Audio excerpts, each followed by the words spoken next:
नमस्कार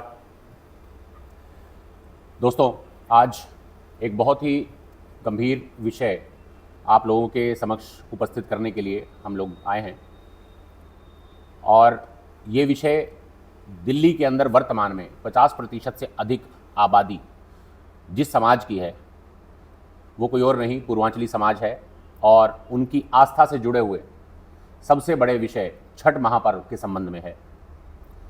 इस विषय पर गत 10 वर्षों में दिल्ली में बहुत ही ज़्यादा राजनीति हुई है और ये कहें कि राजनीति की सभी मर्यादाएं लांघ दी गई हैं तो वो भी कहना गलत नहीं होगा। अभी वर्तमान में रिमोट वाली कारों से लेकर सरकारों तक की हालत आपने देखी और दिल्ली में नवनिर्वाचित जो डोरेमोन अब रिमोट के बाद बिठाने का काम केजरीवाल सरकार ने किया है, उनका कृत्य सामने आया है। उस कृत्य के चलते छठ महापर्व के संबंध में पूरे घटनाक्रम को किस प्रकार से क्या क्या कार्रवाई सरकार की ओर से हुई, नेशनल यूथ पार्टी ने क्या क्या कदम उठाए और हमारी पार्टी के राष्ट्रीय महासचिव रजनीश झा जी द्वारा किस तरह से समाज के चिंता की वजह से एक गैर सरकारी संस्थान की भी स्थापना करके और पूरे पूर्वांचली समाज को एकजुट करने का प्रयास कर सरकार की आंखें खोलने के अनेक प्रयास किए गए। इसी दिशा में मैं चाहूँगा हाल ही में हुए प्रकरण तक पूरी जानकारी हमें रजनीश जी प्रोवाइड कराएंगे। तो सर, आपसे अनुरोध है जनता को थोड़ा जानकारी। जय छठी मैया। दोस्तों, छठ महापर्व दिल्ली में हम लोग बरसों से मनाते आ रहे हैं, लेकिन जो पिछले में जब से भी दिल्ली में अरविंद केजरीवाल जी आए हैं तब से छठ में बहुत तरह की घपला शुरू हो गया और तमाम तरह की समस्याएं आने लगा। और इन समस्या की देन में दिल्ली सरकार और केंद्र सरकार लगभग दोनों बराबर के भागीदार है। दोस्तों, आज के दिन में जो छठ में समस्या आ रहा है इसका नींव 19-20 में ही डल गया था, जब 2019 के और 2020 के चुनाव में पूर्वांचल समाज बढ़ चढ़ के भाग लिया, बढ़ चढ़ के हिस्सा लिया। तो दिल्ली सरकार जो वर्तमान में आम आदमी पार्टी की है और केंद्र सरकार जो नरेंद्र मोदी जी की है, उनको लगा जो पूर्वांचल समाज को कैसे रोका जाए।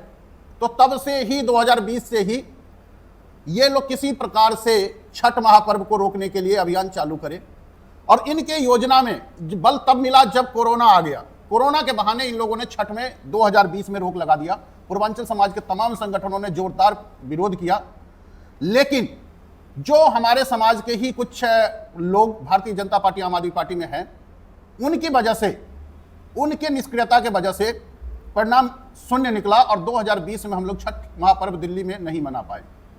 2021 में फिर से दिल्ली के डिप्टी सीएम और दिल्ली के एलजी साहब ने मीटिंग बुलाई जिसमें छठ रोकने का फैसला लिया और डिप्टी सीएम मनीष सिसोदिया जी ने प्रेस कॉन्फ्रेंस करके, ऐसा घटना संसार में शायद कहीं भी आपको नहीं मिला होगा जिसमें किसी भी धार्मिक आयोजन पर रोक लगाने के लिए सरकार ने पूरी मीटिंग करी और डिप्टी सीएम ने प्रेस कॉन्फ्रेंस किया जो भाई इस धार्मिक प्रोग्राम पे हम रोक लगा रहे हैं। तो छठ महापर्व पे रोक लगाने के लिए इन्होंने 30 सितंबर 2021 को घोषणा कर दिया जो भाई छठ महापर्व पे पूरी तरह से हम रोक लगा रहे हैं। उस समय से लेके आज तक हम लोग लगातार संघर्ष कर रहे हैं। 2021 में हमारा संघर्ष था, आमरण अनशन के लिए हम लोगों ने घोषणा किया, तमाम लोगों ने, दिल्ली के छठ समितियों ने हमारे साथ दिया। परिणाम ये हुआ जो एलजी साहब और दिल्ली के सीएम साहब दोनों घुटने पे आए, छठ का परमिशन दिया, लेकिन आधे अधूरे परमिशन दिया। दोस्तों, आज के डेट में 3 बड़ी समस्या छठ में आ रही है। वैसे समस्या तो बहुत सारी है, लेकिन 3 बड़ी समस्या है।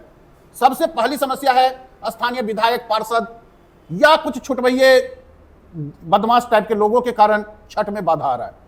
दूसरी समस्या जो है, फंड में भारी मात्रा में विधायक या अधिकारी टेंट वालों के बदौलत भ्रष्टाचार हो रहा है। और तीसरी जो बड़ी समस्या है वो है यमुना में 2020 से छठ पे पूरी तरह से रोक लगा देना। इसमें पहले कोरोना का बहाना बनाया गया, फिर एनजीटी का बहाना बनाया, मतलब तरह तरह के बहाना बनाए। हम लोगों ने छठ महापर्व समन्वय मंच के अंतर्गत इसी वर्ष, पिछले वर्ष भी कार्यक्रम हुआ था, इस वर्ष फिर से 18 अगस्त को दिल्ली के सभी छठ समिति को बुलाया गया, उनको सम्मानित किया गया और उन लोगों से सलाह लिया गया फिर आगे आंदोलन कैसे किया जाए, कैसे हम लोगों के छठ दिल्ली में मने, दिल्ली के छठ की समस्या उसका समाधान कैसे हो। उसी के अंतर्गत हम लोगों ने दिल्ली के सीएम और दिल्ली के एलजी दोनों को लेटर लिखा जो आप अब तो परमिशन दीजिए, उन्होंने 2 दिन का समय बोला था। 23 तारीख को हमने फिर से लेटर देके आए थे, तो 23 तारीख को इन्होंने 2 दिन का, दोनों जगह बातें हुई थी। आज 2 दिन का, आज 28 तारीख हो गया, अभी तक किसी लेटर का कोई जवाब नहीं आया। 2 दिन के बाद इन्होंने मिलने के लिए बोला था कि मिलने का टाइम हम लोग सेट कर रहे हैं, 2 दिन बाद बैठते हैं। छठ महापर्व में यह भेदभाव इसलिए हो रहा है क्योंकि हम लोग इनको हल्के में ले रहे हैं, इनके योजना को नहीं समझ रहे हैं। जिस दिन पूर्वांचल समाज दिल्ली सरकार और सेंट्रल गवर्नमेंट की योजना को समझने लगे और इनके योजना के अंतर्गत जो हम लोगों के साथ भेदभाव किया जा रहा है उसको हम समझ लेंगे, उस दिन ये लोग ना दिल्ली में सरकार बनाने लायक होंगे, ना सांसद जिताने लायक होंगे।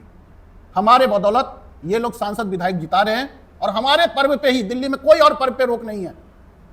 अभी मराठी लोग या दूसरे राज्य के लोगों ने गणेश उत्सव किया, तमाम लोगों ने यमुना में मूर्ति विसर्जन किया। भाई हम कहते हैं सारे धार्मिक आयोजन किया जाए, लेकिन छठ में कोई भी चीज विसर्जित नहीं होता। छठ में कहीं भी कोई भी चीज नदी को खराब करने के लिए नहीं है, तो फिर छठ में ही क्यों रोक लगाया जा रहा है?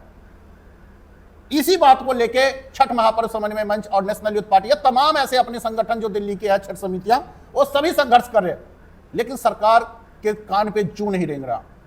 जब पीछे हमने अभी 23 तारीख को उनको धमकी दिया, जो अगर आपने नहीं माना तो 24 में, तो चलिए 25 में हम सीएम हाउस में भी मनाएंगे और यमुना में तो हम मनाएंगे ही छठ।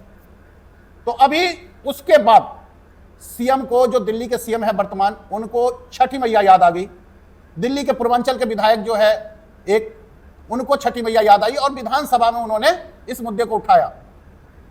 भाई आप सत्ता में है, सत्ताधारी को काम करना होता है, धरना प्रदर्शन नहीं करना होता है। आप कह रहे हो जो नहीं, ये नहीं दे रहा, वो नहीं दे रहा, अरे आप विधेयक पास करिए दिल्ली विधानसभा में छठ के लिए, जो यमुना में छठ हो, और एलजी साहब को भेजिए। अगर एलजी साहब ना करेंगे तो पूर्वांचल समाज उनको करवा लेगा। लेकिन दोनों एक दूसरे पे ब्लेमिंग गेम करते हैं। दिल्ली सरकार का कहना जो नहीं, एलजी नहीं करने दे रहा है, एलजी साहब का कहना दिल्ली सरकार नहीं कर रहा। जब इनको टैक्स बढ़ाना होता है किसी चीज पे, तो दोनों सहमत हो जाते हैं। जब दिल्ली के 11,000 मार्शल को नौकरी से निकालना होता है, तो दिल्ली सरकार, एलजी दोनों सहमत हो जाते हैं। लेकिन छठ पर मनाने में दोनों एक दूसरे पे ब्लेम गेम कर रहे हैं। इस ब्लेम गेम को हम कर रहे हैं, इनको चैलेंज कर रहे हैं, जो आप खत्म करिए।